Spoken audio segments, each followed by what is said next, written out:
Bonsoir et Erev Tov à tout le monde. Très heureux de vous retrouver donc toujours pour la suite de notre étude des Pirkei Avot. Donc nous sommes dans le chapitre 2, Mishnah 2, et nous avions donc commencé à étudier ensemble hier cette Mishnah que je relis. Alors, Rabban Gamliel beno shel Rabbi Yehuda Anassi Omer, Rabban Gamliel le fils de Rabbi Yehuda Anassi nous dit, Yafé Talmud Torah im derech eretz, belle et l'étude de la Torah avec Derech Eretz, donc on n'a pas encore vraiment expliqué de quoi il s'agit, chez Yegiat Meshonem Meshakach Hatavon, car l'effort que l'on fait dans les deux nous fait oublier ou fait oublier la faute. Donc on va recommencer à voir ce que nous avions vu ensemble hier et le développer un peu plus.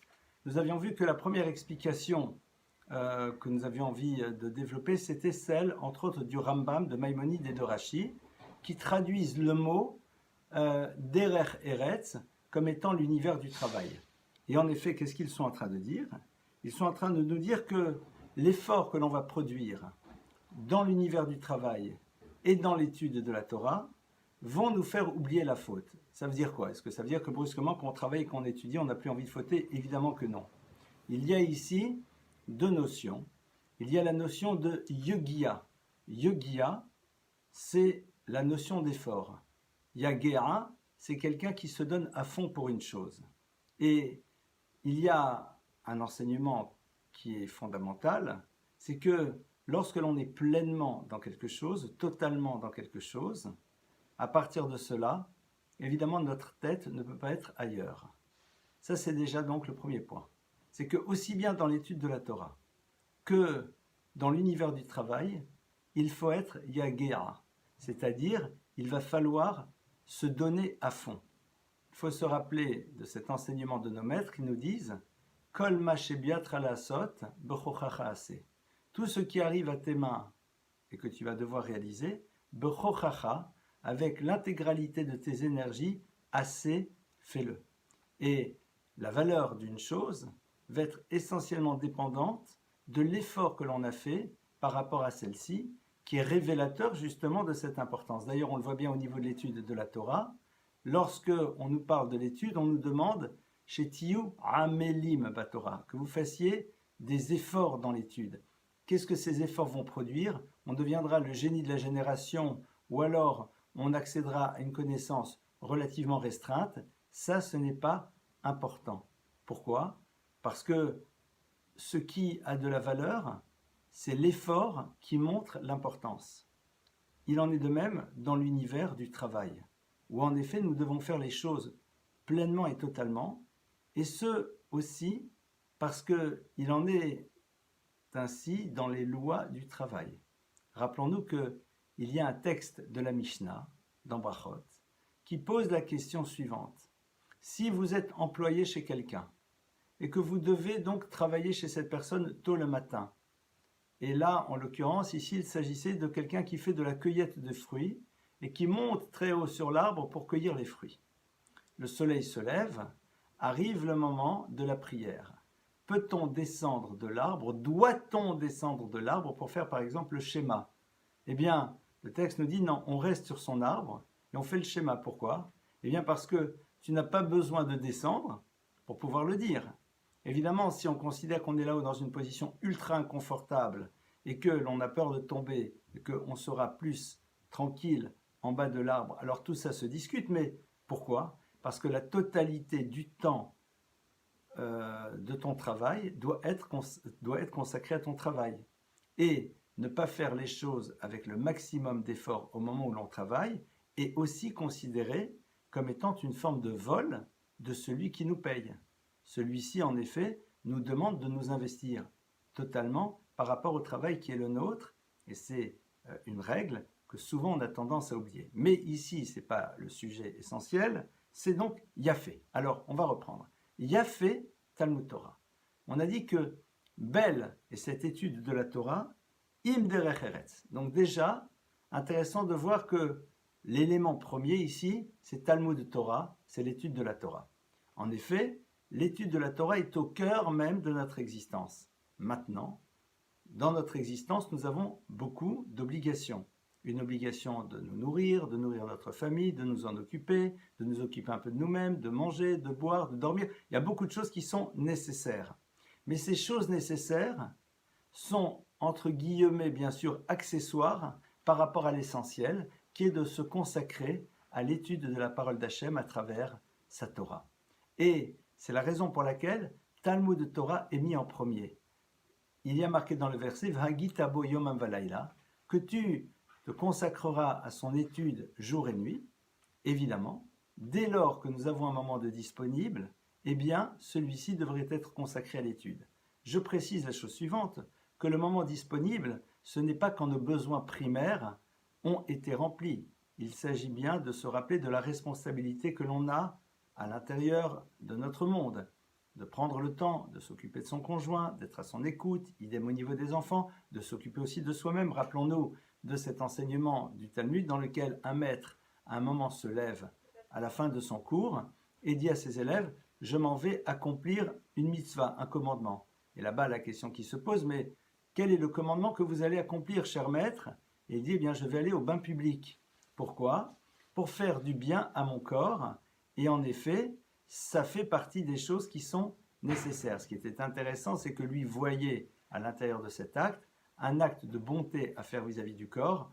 Et il ouvrait à l'idée, c'est qu'il y avait le moi et puis le corps qui supporte ce moi. Mais ça serait déjà un autre sujet. Donc tout ça font partie des nécessités de la vie qui sont fondamentales pour pouvoir vivre en équilibre. Mais une fois que tous ces éléments ont été mis en place, qu'on a dormi suffisamment, qu'on a mangé comme il faut, qu'on s'est occupé de notre famille, qu'on a travaillé, il nous reste du temps. Et c'est là où en effet existe BFM, existe Netflix, existent toutes ces choses qui au fond ne nous construisent pas, ne nous apportent pas grand-chose.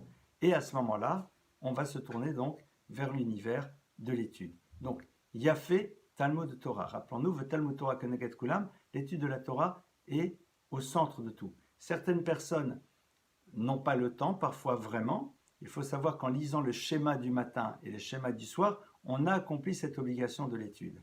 Et au fur et à mesure de notre vie, on va découvrir qu'on possède du temps et qu'on peut véritablement prendre du temps pour l'étude. Et là, je parle entre autres pour les personnes que l'on appelle du troisième âge, c'est-à-dire lorsqu'on arrive dans l'univers de la retraite, on dispose d'un temps colossal et c'est peut-être le moment ou jamais de réussir à commencer un tout petit peu à s'investir dans l'étude, à travers l'écoute de cours, à travers la lecture de livres, que sais-je, parce que la Torah est l'élément qui maintient l'univers. Donc, c'est la raison pour laquelle la Mishnah commence en nous disant « Yafé, belle, Talmud Torah et l'étude de la Torah, mais im derech eretz, qui est accompagné de l'univers du travail. » Pourquoi? Alors, le Barthénora, qui est donc un des commentateurs majeurs de la Mishnah, va nous dire pour une raison très simple, c'est que si tu ne prends pas le temps de travailler, au bout d'un moment, tu vas t'appauvrir, tu n'auras pas de quoi vivre, et donc tu n'auras pas les moyens d'étudier. Donc lui, il est dans une vision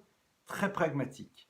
Mais, rappelons-nous que la Mishnah nous dit, elle est belle, pourquoi? Parce que l'effort dans les deux fait oublier la faute. C'est quoi au fond l'univers de la faute? Qu'est-ce que ça représente? Eh bien, la faute, c'est lorsque l'individu ne sera pas à l'écoute de la parole d'Hachem dans tous les domaines de son existence. Mais il y a deux manières de fauter. Il y a soit ne pas accomplir ce que l'on attend de nous, soit l'univers de la transgression. Et ici, évidemment, on parle beaucoup plus de l'univers de la transgression de l'interdit que l'univers de l'oubli de l'action positive. Quelqu'un qui, en effet, ne veut pas accomplir une action positive, eh bien, c'est un problème, mais il y a déjà une première lecture. S'investir dans l'étude et s'investir dans le travail fait qu'on a l'esprit rempli et qu'on n'a pas le temps de penser à des bêtises. Vous allez dire, mais et pour accomplir des commandements? Évidemment que quelqu'un qui étudie, c'est quelqu'un qui accomplit des commandements. Donc, la Mishnah ne nous parle pas vraiment de l'oubli de faire ce que l'on doit faire, mais elle parle de toutes ces tentations qui s'offrent à nous, dans tous les domaines, et qui nous ouvrent leurs bras, et vers lesquels on doit être capable de dire non. Lorsqu'on est profondément investi dans l'étude, et profondément investi dans son travail, d'abord, l'étude nous nourrit, le travail aussi prend nos forces et nos énergies, et on n'a pas le temps d'aller s'occuper d'autre chose.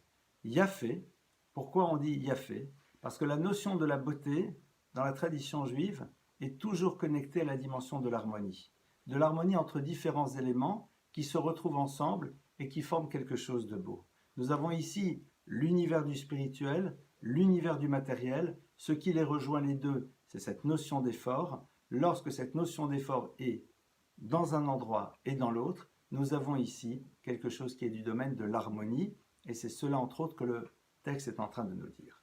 Ça, c'est donc la première lecture. La seconde lecture, qui est proposée par bon nombre de commentateurs, entre autres par le Meiri, qui était un maître d'ailleurs qui a vécu en France au Moyen-Âge, eh bien, eux prennent le terme de Derech Eretz de manière différente. Derech Eretz, eh bien, c'est ce qu'on appelle l'univers des midot, c'est-à-dire l'univers des comportements, l'univers des traits de caractère.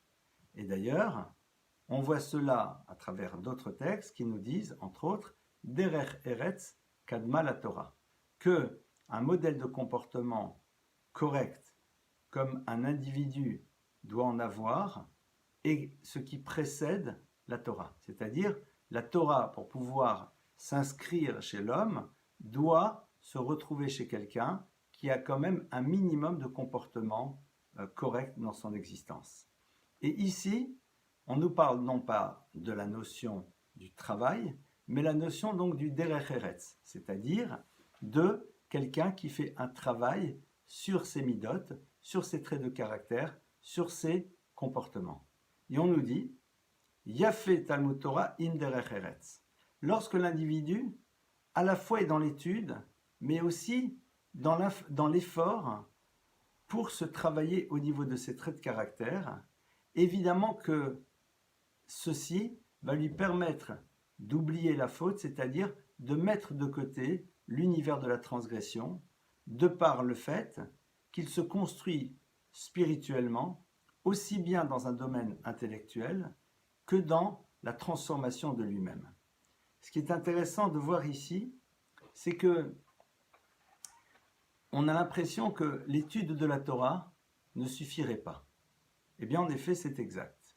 C'est-à-dire quelqu'un qui se consacre à l'étude de la Torah, alors évidemment une personne qui se consacre 18 heures par jour à l'étude de la Torah, mais même cela, parfois on peut ne voir dans l'étude qu'une prouesse intellectuelle. Il y a, vous savez, dans l'étude, pour ceux qui ont pénétré cet univers, quelque chose qui est de l'ordre de la jouissance. Il y a à la fois l'accès au savoir, mais en même temps un monde de raisonnement, un monde de logique, un monde de construction, un monde de questions, de réponses, d'élaboration, de choses parfois extrêmement fines et passionnantes. Et ça peut nous nourrir en tant que tel, et quelque part, ne pas nécessairement nous amener à faire un travail par rapport à nous-mêmes et à nos comportements au quotidien. Je me rappelle, quand j'étais enfant, un Shabbat après-midi, me promenais avec mon père. Il y a un moment, un vieux juif polonais a abordé mon père, et c'était Shabbat. Ils se sont parlé en yiddish. Moi, je ne parlais pas le yiddish. Cet homme parlait aussi le français, bien sûr. Et c'était Shabbat, il avait une cigarette à la main. Il fumait sa cigarette détente. Mon père, évidemment, ne lui a dit strictement rien, comme il savait si bien le faire. Et à un moment, cet homme se tourne vers moi et me dit « Nous, qu'est-ce que tu lernes maintenant ?» C'est-à-dire, qu'est-ce que tu étudies? Moi, je regarde, je dis « Wow !» Et je lui donne le traité de Talmud que j'étais en train d'étudier. Il me dit « Quelle page ?»« Telle page. » Et là, il commence à me parler de ce texte comme s'il avait étudié il y a 10 minutes, et me dit, alors bord là-bas, le Toïs, enfin, je ne vais pas vous faire un cours de Talmud, moi j'étais bouche bée de voir cet homme qui connaissait parfaitement le texte, et on sentait qu'il avait du plaisir à poser les questions, et qui, malgré tout, fumait sa cigarette Shabbat. Alors bien sûr, il y a de fortes chances que c'est quelqu'un qui avait vécu la Shoah, c'est pas impossible, et donc, ça l'avait peut-être amené à vouloir prendre de la distance par rapport à la pratique des mitzvot. Mais ce que j'ai vu en tout cas, c'est qu'il avait toujours du plaisir à l'étude. C'est-à-dire que l'on peut à un moment se déconnecter, j'ai presque envie de dire, de la relation à Dieu, mais le plaisir de l'étude est quelque chose qui est extraordinaire. Et c'est ce que l'on est en train de dire. Yafé Talmud Torah, l'étude de la Torah est belle, mais elle n'est belle que dans la mesure où im derech eretz, que dans la mesure où elle s'accompagne de cette dimension du derech eretz, c'est-à-dire de tout ce qui a trait à l'univers.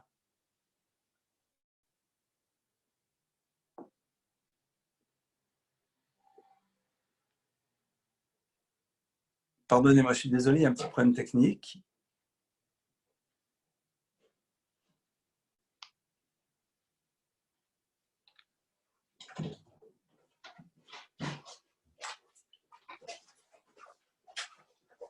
C'est pas grave.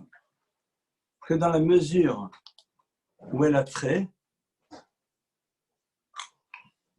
que dans la mesure, pardonnez-moi, je suis désolé, il y avait un petit problème technique, que dans la mesure où elle a trait, elle nous amène à la construction d'un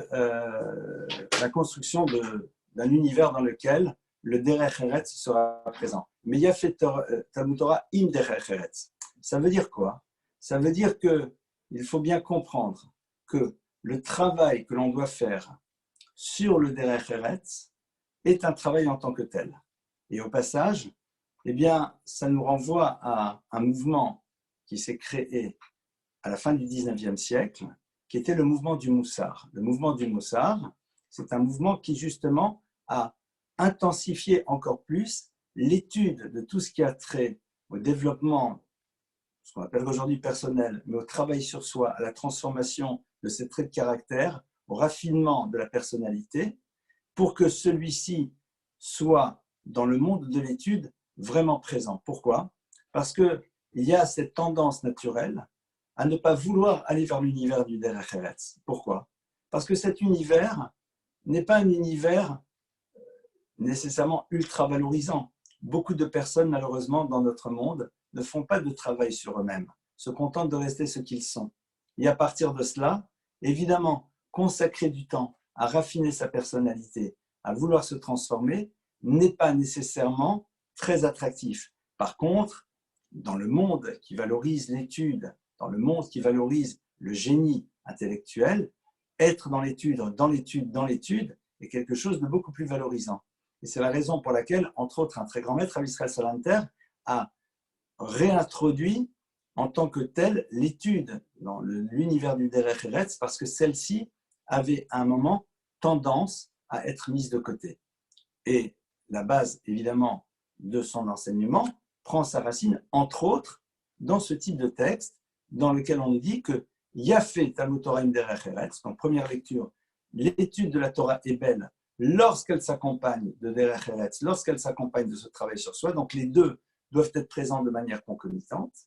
Et autre lecture, Yafé Talmud Torah im derech eretz, belle est l'étude, et quand elle est accompagnée aussi de ce travail sur soi, chez Yugiat Shneem, parce que l'effort que l'on va faire, et à la fois pour accéder à la connaissance, et à la fois pour se transformer, évidemment, va éloigner de nous la faute, mais ceci, évidemment, de manière évidente, parce que quand on étudie, qu'on se remplit de la sagesse divine, et qu'en même temps on essaye de grandir et de se raffiner, on voit parfaitement dans l'univers des transgressions, des interdits et tout ça, des choses qui n'ont pas à faire partie de notre monde d'une quelconque manière, et donc on va les prendre, et on va prendre de la distance par rapport à eux. Maintenant, suite de la Mishnah,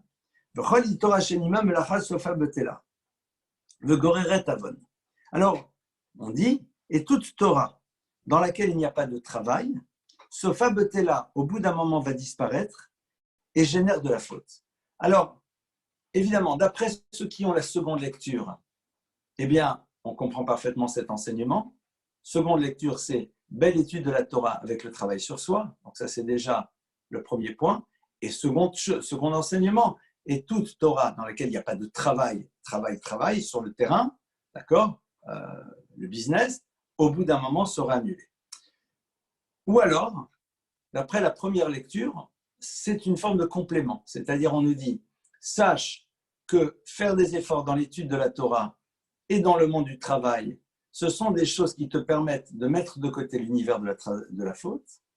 Et au-delà de ça, sache que lorsque quelqu'un étudie mais ne travaille pas, eh bien, au bout d'un moment, sa Torah risque de disparaître. Alors, ça veut dire quoi que sa Torah risque de disparaître?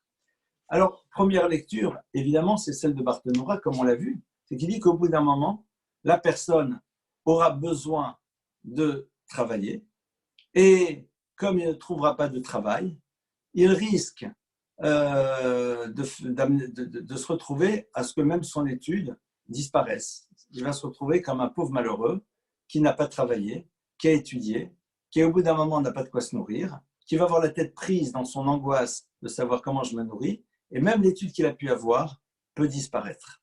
Ça, c'est évidemment quelque chose sur lequel les Chachamim nous alertent de manière très très claire. Au passage, nous voyons dans le Talmud que bon nombre de maîtres avaient justement des professions. Certains étaient menuisiers, d'autres charpentiers, d'autres forgerons, etc. On les cite parfois au nom de leur travail. Néanmoins, on a pu voir dans l'histoire un certain nombre de personnes qui se consacraient exclusivement à la Torah, n'allaient pas dans le monde du travail, et c'était d'autres personnes qui allaient les nourrir. Cette idée-là, en vérité, on la retrouve quand même dans la Torah, avec deux tribus d'Israël qui s'appellent Yissachar et Zevulun. Et on voit que lorsque on bénit ces deux tribus qui sont associées, le verset va dire « Semar Zevulun betzetecha v'Yissachar boalecha » Réjouis-toi, Zevulun, au moment où tu sors, et Yissachar, quand tu es dans ta tente. Et nos maîtres de dire qu'en effet, il y avait un accord entre ces deux tribus. Zevulun était une tribu de commerçants, de navigateurs, et Yissachar était une tribu qui se consacrait essentiellement à l'étude de la Torah. Et ils avaient fait un deal. Zevulun disait, écoute, moi je vais partir travailler, et je te nourris aussi, et toi à ce moment-là, tu étudies, et quelque part, le mérite de ton étude, tu l'auras pour toi, mais me revient aussi. C'est ce qu'on appelle le concept de Yissachar et Zvulun, c'est-à-dire d'une forme d'association dans laquelle une personne ne se voit pas d'étudier, étudie évidemment un petit peu, mais n'arrive pas à étudier pleinement, et voudrait que cette étude soit présente parce qu'elle est fondamentale dans le peuple juif, et on va en parler demain, pourquoi la tribu de Yissachar est extrêmement importante, et dans ce cas-là, il y a un arrangement entre les deux. Donc on voit bien que l'idée de l'absence du travail pour se consacrer à l'étude est quand même présente à l'intérieur du texte de la Torah. De manière concrète, qui ça concerne? Est-ce qu'il n'y a pas parfois une fuite dans l'étude et l'abandon de responsabilités par ailleurs? Tout ça, ce sont des problématiques auxquelles on peut être confronté et auxquelles nous devons de réfléchir. Et je vous propose, Bezrat Hashem, de nous retrouver demain pour rentrer plus en avant à l'intérieur d'un débat qui est fondamental sur l'univers de l'étude, l'univers du travail. Doit-on, peut-on mettre de côté complètement le travail pour se consacrer à l'étude? Comment la Torah voit-elle cela?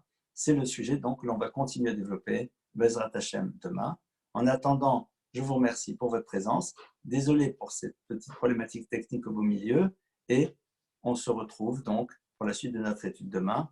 Je nous souhaite à toutes et à tous un Leïla Tov et plein de bonnes choses.